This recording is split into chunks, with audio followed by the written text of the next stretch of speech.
Hi students, this is Mr. Yang. In this lesson, we will talk about 7.2c, where we will actually review everything we have learned about parallel lines and perpendicular lines. So here's the prior knowledge, these are the things you have learned already. In a coordinate system, two lines could be parallel, perpendicular, or neither. Neither just means they're intersecting, but they're not exactly forming 90 degrees. They're not perpendicular. These are kind of the options that you can form with two lines. Parallel lines, of course, have the same slope, and perpendicular lines have their slopes as opposite reciprocals. But no matter what, remember, you are always going to be checking the slopes. Here are some of the formulas that may help you. First, for slope, if we need a form, we're always going to go for the slope-intercept form. Or if you need to find a slope, we have the slope formula, which is m equals y2 minus y1 over x2 minus x1. That is when you are given 2 points. You're going to use the slope formula. And if you're given the equation, you're going to use the slope-intercept form. So these are the pretty common things. Now let's have a look at some review examples. Number 1 through 4, decide if the given lines are parallel, perpendicular, or neither. So this one, you got to be a bit careful. Even though there's no number in front of the x, they're the invisible 1. So my first slope is actually a 1. And the y equals 5 is basically y equals 0x plus 5. That means my slope 2 is actually a 0. And so that's my slope 1.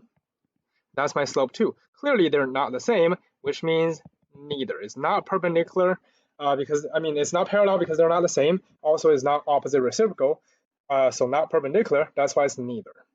Example 2, we're going to need to solve for y. So again, when we are given an equation, we're going to need to change them into slope-intercept form so we can decide if it's parallel, perpendicular, or neither. So we're going to solve for y. Minus 2x on both sides. We have negative 5y equals negative 2x plus plus 8. Then we are going to need to divide both sides by a negative 5, since there's a negative 5 in front of the y. So divide everything, we got y equals negative 2 over negative 5 is a positive 2 over 5x. Then 8 over negative 5 is minus 8 over 5. So that means my first slope is going to be 2/5. And my second slope, now let's rewrite that one. We're going to solve for y, so subtract 4x and add 3 on both sides. Subtract 4x, add 3. We're going to get 10y equals negative 4x plus 3. Now we're going to divide everything by a 10. So we have y equals negative 2 over 5x plus 3 over 10.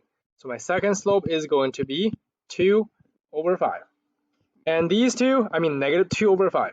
These two numbers, yes, they kind of have the same value, but one is positive, the other is negative. So they're not the same. Also, they're not opposite reciprocal, which means the answer is neither. That's example 2. Now let's look at example 3 and 4. This time you are given 2 pairs of points. So find the first pair of slope using the slope formula. So we have negative 4 minus negative 5. Again, make sure when you have a negative sign, you still have when you have a negative sign in front of the number, you still have the subtraction sign. Bottom is 2 minus 0. The top, they become positive. So after simplifying, that is going to be negative 4 plus 5, which is a 1 over 2. My second slope is negative 6 minus negative 5, then 1 minus negative 2. So these become positive, and these become positive as well. In this case, the top is going to be negative 6 plus 5, which is a negative 1, and the bottom is actually a 2. So we have two slopes, a 1/2 and a negative 1/2. They're not the same. They're also not opposite reciprocals. So clearly, it's going to be neither. Now next, example 4. Still going to be the points given, so we're going to use the slope formula again.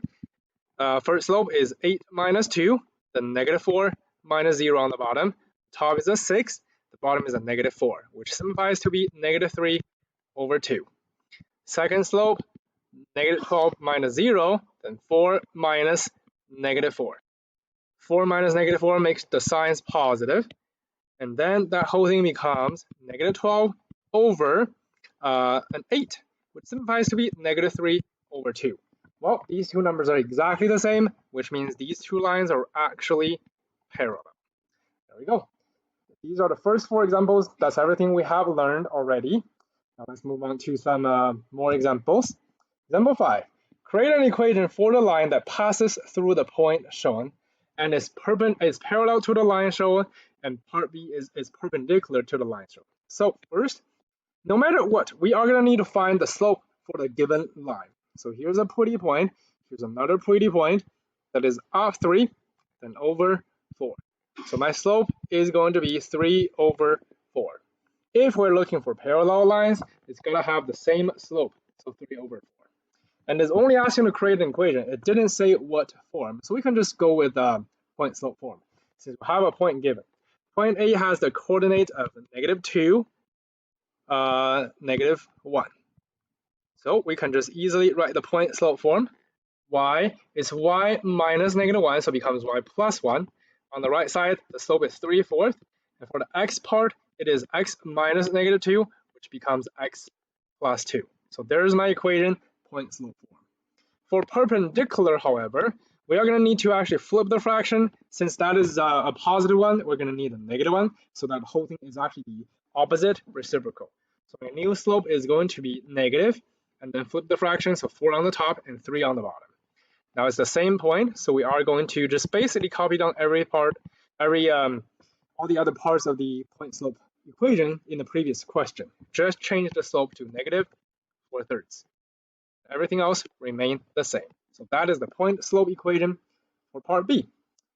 So as you can see, because we're using the same point to generate the parallel and perpendicular lines, especially when we're doing the point slope form, only the slope is different. The points are actually the same.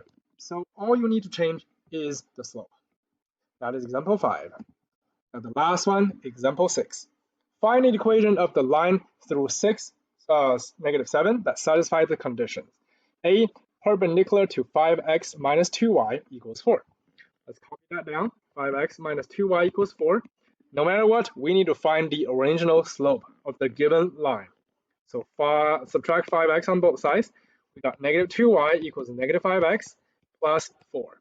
Afterwards, we're going to divide everything by a -2. That is gone. So y equals -5 over -2 is got to be a 5 over 2. 4 over -2 is got to be a -2. So it's got to be 5 over 2x minus 2. So clearly that's my original slope. So the slope I need, this is perpendicular. Perpendicular, we need opposite, so it's got to be negative. Reciprocal, flip the fraction, so 2 over 5. That is the new slope that we will need. Now we found the slope. We are given a point already. So again, let's start with a point slope form. That is going to be y. Since it's y minus -7, so it's y plus 7. On the right side, the slope is -2 over 5, then x minus 6. We are going to distribute so that we can start changing into the slope-intercept form. Y plus 7 equals -2 over 5x. -2 over 5 times -6 over 1 becomes a positive 12 over 5. Now we're going to subtract 7 on both sides, so y equals -2 over 5x. The 12 over 5 minus 7 part, 12 over 5, basically subtracting 35 over 7, so which means we're going to subtract 12 minus 35 is -23 over 7. And that is my slope-intercept form for part A. Next, part B. I'm just going to draw a line to separate them. This time we're going to find parallel to this equation. So no matter what, we're going to need to find the original slope. 7, subtract 3x on both sides. We have 2y equals -3x plus 7. Then divide everything by 2. We got y equals -3/2 x plus 7 over 2. Now I need to use the slope. So the new slope that we need is still going to be the same, -3/2. Then we can write the point slope form. Y plus 7 equals -3/2 times x minus 6. Now it's time to distribute, so we can start changing it into standard form. Y plus 7 equals -3/2 x. -3/2 times a -6 is going to be a plus 9. And now, since that's actually negative, that means I can move it to the left to make sure the x part is actually positive. So I'm going to move the x this time And that means I'm going to need to subtract the 7 to the other side. They're gone, they're gone. We have 3 halves x plus y equals 9 minus 7 is a 2. Lastly, in order to get rid of the denominator, to make everything integers, we are going to multiply everything by a 2. So final answer, 3x plus 2y equals 4. And that is the standard form of the equation that is actually parallel to 3x plus 2y equals 7. That is example 6, and that is everything for this review lesson. Thank you.